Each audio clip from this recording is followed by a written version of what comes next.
Salut ma gang de beaux dieux, j'espère que vous allez bien. Aujourd'hui, je vais vous présenter de l'art. Allons-y.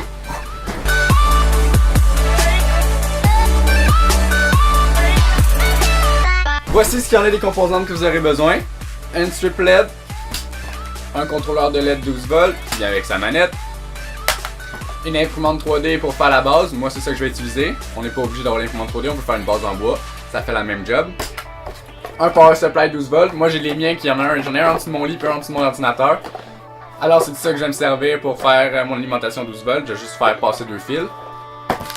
Et sinon, il y a une autre méthode aussi de contrôler ces LED. On peut utiliser un signal PWM avec un Arduino et des MOSFET.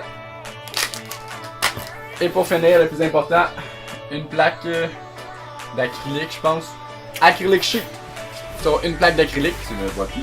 Tu me vois. J'ai choisi le yin et le yang parce que ça va être un dessin facile à faire. Allons-y! Les mesures de coupe sont de 21,5 cm, soit la longueur d'une feuille, et de 15 cm.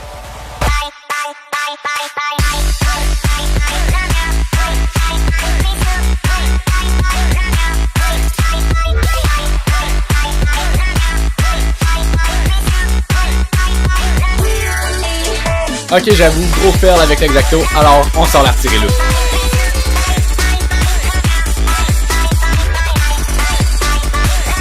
Ouais, le gars vient de briser sa plaque d'acrylique.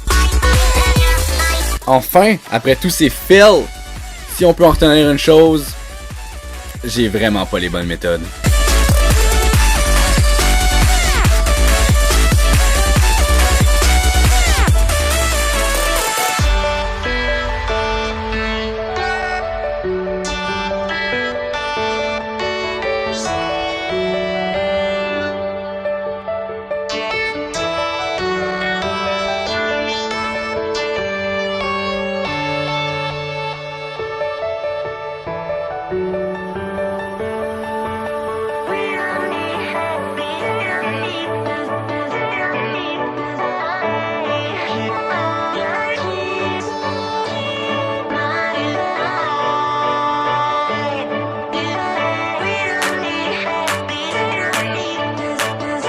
La pièce vient juste finir d'imprimer.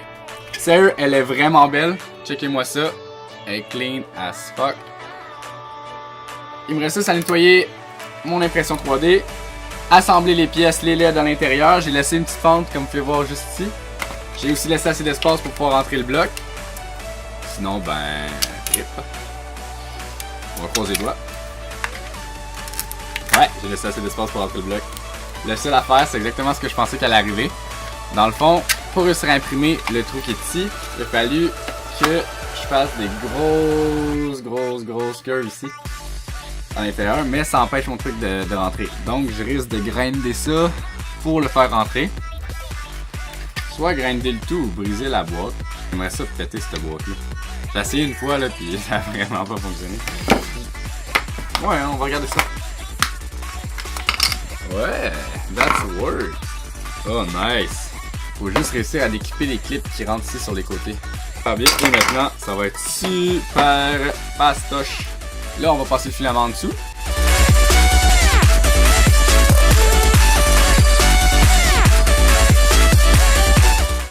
On pousse, et voilà! Il est rentré au complet. Dénuder les petits bouts ici. C'est tout le temps vraiment chiant, ça. Ah ben, ça a l'air que j'ai gagné de l'expérience. J'ai pris tellement d'expérience, là. J'ai juste cut le bout. J'ai pris trop de confiance.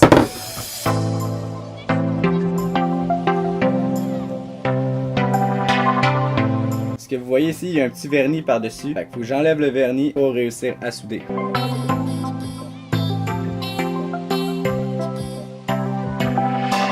Ça, c'est copain numéro 3. C'est parce que c'est ma troisième main. Personne n'a vu ce que je viens de faire. Nobody see this.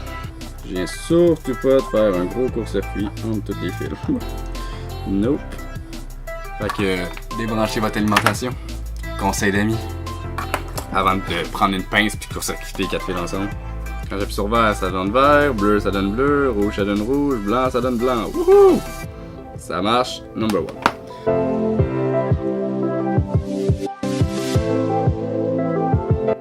La colle chaude, ça sauve les vies. Il y a plein de traces de doigts dedans, je suis vraiment désolé, on va la nettoyer, mais...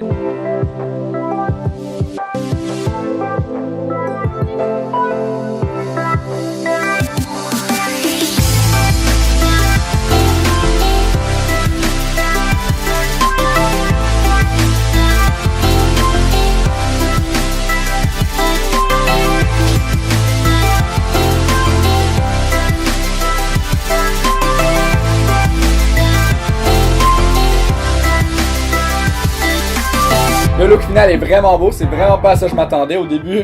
Quand j'ai commencé, dans le fond, j'étais sûr que ça allait être un flop total, que j'allais devoir en faire un au complet. Mais finalement, un petit coup de guinée, on nettoie ça, puis le résultat est juste superbe. Le yin et le yang. J'espère vraiment que vous avez apprécié cette vidéo. Moi, en tout cas, faire ce projet-là, c'était vraiment plaisant. J'ai adoré ça. Le résultat est awesome, il est vraiment beau. Sinon, soyez vous-même, laissez-vous pas juger par les autres, puis vivez vos passions. Ciao!